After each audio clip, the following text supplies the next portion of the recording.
India இந்த world cup ஜெயிச்சிருச்சேன்னு நாங்க celebrate பண்ணிட்டு இருந்தோம். அப்போ இந்த வேர்ல்டு கப்ல யார் நல்லா பெர்ஃபார்ம் பண்ணாங்கன்னு எங்களுக்குள்ள ஒரு பேச்சு போயிட்டு இருந்தது. அப்போ நம்ம எடிட்டர் ஒருத்தர் சொன்னாரு, இந்த வேர்ல்டு கப்ல இந்தியா பவுலிங் நல்லா இருந்தது, அதுவும் பும்ரா, ஹர்திக் பாண்டியா எல்லாம் செமையா பவுலிங் போட்டாங்க அப்படின்னு சொல்ல நானும் தலைய ஆட்டிக்கிட்டேன். அப்போ நம்ம இன்னொரு எடிட்டர் ஏதோ ஒன்னு சொல்ல வருவாரு, சஞ்சு சாம்சன் பத்தி தான் அவன் சொல்ல போறான் அப்படின்னு நான் கணிச்சு, என்ன சஞ்சு சாம்சனா அப்படின்னு கேட்டிருப்பேன். டக்குன்னு அவன் இல்ல அப்படின்னு சொல்லிட்டான். சரி அப்ப வேற யார் தாண்டா அப்படின்னு கேட்டா, பும்ரா, ஹர்திக் பாண்டியான்னு எல்லாத்தையும் சமாளிச்சு ரன் அடிச்ச ஜேக்கப் பெத்தல மறந்துட்டீங்களா அப்படின்னு கேட்டுவிட்டான். ஓ, விஷயம் அப்படி போகுதான்னு அப்பதான் எனக்கு புரிஞ்சது. அப்பதான் நான் கேட்டேன், சஞ்சு சாம்சனை பத்தி நீங்க ரெண்டு பேரும் என்னடா நினைக்கிறீங்க அப்படின்னு. அவங்க சொன்ன பதில கேட்ட உடனே எனக்கு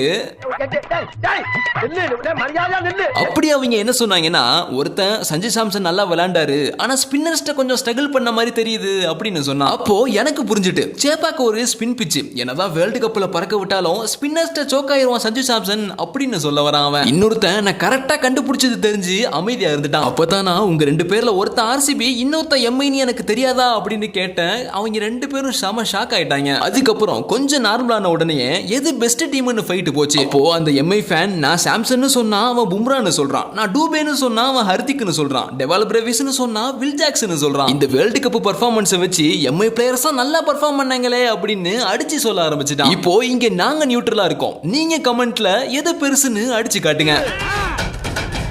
ஆனா சும்மா சிஎஸ்கேக்கு தான் பவர், எம்ஐ தான் கெத்துன்னு சொல்லாம வேலிட் பாயிண்டோட சொல்லணும். அது இங்க எனக்கும் உதவும், இவங்க ரெண்டு பேரையும் ஜெயிச்சு காட்ட. ஆனா அந்த இன்னொரு ஆர்சிபி சப்போர்ட்டர் ரொம்ப நேரமாவே அமைதியா தான் இருந்தான். அப்பதான் தெரிஞ்சது, ஜேக்கப் பெத்தல், ரொமாரியா ஷெப்பர்ட், பிளிப்சால்ட்ட தவிர எவனும் வேர்ல்டு கப்ல விளையாடல அப்படின்னு. அதுலயும் பிளிப்சால்ட்ட பத்திலாம் நம்ம பேசவே வேணாம், ஏதோ ஒரு மேட்ச்ல தான் நல்லாவே விளையாடி இருப்பாரு. ஜேக்கப் பெத்தலும் அதே கேஸ் தான், என்னதான் செமிஃபைனல்ல மட்டும் அடிச்சு பறக்க விட்டாலும் மீதி எந்த மேட்ச்லயுமே நல்லா பெர்ஃபார்ம் பண்ண மாதிரி சரியா தெரியல. அடுத்து ரொமாரியா ஷெப்பர்ட், தி ஹாட்ரிக் பாய், இவரும் இந்த வேர்ல்டு கப்ல அந்த ஹாட்ரிக் விக்கெட்டை தவிர சூப்பரா பெர்ஃபார்ம் பண்ணாருன்னு சொல்ற அளவுக்கு எந்த மேட்சும் பெருசா விளையாடல. ஆனா ஓவராலா பார்க்கும் பொழுது விராட் கோலி, பட்டிதார், புவனேஸ்வர் குமார், ஹேசல்வுட்னு டீம் செம்ம ஸ்ட்ராங்கா தான் இருக்கு. ஆனா எம்ஐ அப்படி இல்லைங்க. இந்த வேர்ல்டு கப்ல யார் யாரெல்லாம் ஃபார்ம்ல இருந்தாங்களோ அவங்க அத்தனை பேரும் எம்ஐல தான் இருக்காங்க. Bumrah, Hardik Pandya, Will Jacks, Mitchell Santner, Tilak வர்மான்னு டீம் ரொம்பவே பலமா மாறிட்டு வந்துட்டு இருக்கு. அதுவும் ஐபிஎல் வந்துட்டாலே ஃபார்முக்கு வர ஸ்கை வேற இருக்காரு. போன ஐபிஎல்ல திடுதுப்புனே இவங்க கம்பேக் கொடுக்கறத பார்த்து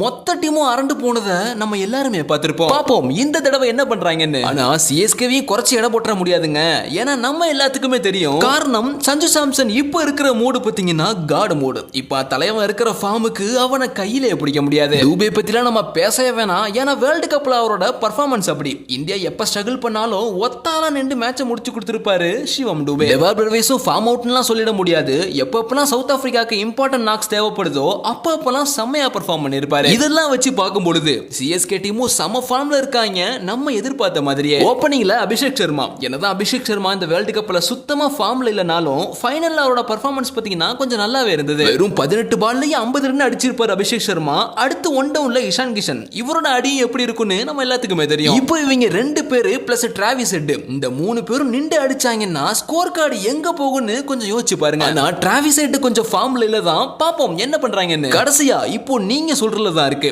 சிஎஸ்கே ஓபனர் சஞ்சு சாம்சனா இல்ல எஸ்ஆர்எச் ஓபனர் அபிஷேக் சர்மாவா. எனக்கு தெரிஞ்சு இந்த ஐபிஎல்ல ஒன்னு 6 இல்ல அவுட் அப்படிதான் இருக்க போகுது. பத்தாவதுக்கு இம்பாக்ட் பிளேயர் ரூல் வேற. இந்தியா லெவல்ஸ் வச்சு 250 ரன்னுக்கும் மேல அடிக்கிறாங்க. அப்போ ஐபிஎல் டீம்லாம் பிளாட் பிட்ச்ல என்ன பண்ண காத்துட்டு இருக்காங்களோ. இப்போ நீங்க சொல்லுங்க, இந்த வாட்டி ஐபிஎல்ல சிஎஸ்கே, எம்ஐ, ஆர்சிபின்னு ஜெயிக்குமா இல்ல எஸ்ஆர்எச் மாதிரி வேற ஏதாவது புது டீம் ஜெயிக்குமா அப்படிங்கிற உங்களுடைய கருத்துக்களை மறக்காம கீழே கமெண்ட்ல சொல்லுங்க. அடுத்து ஒரு இன்ட்ரெஸ்டான வீடியோவுடன் மீண்டும் சந்திப்போம். See you. Bye bye.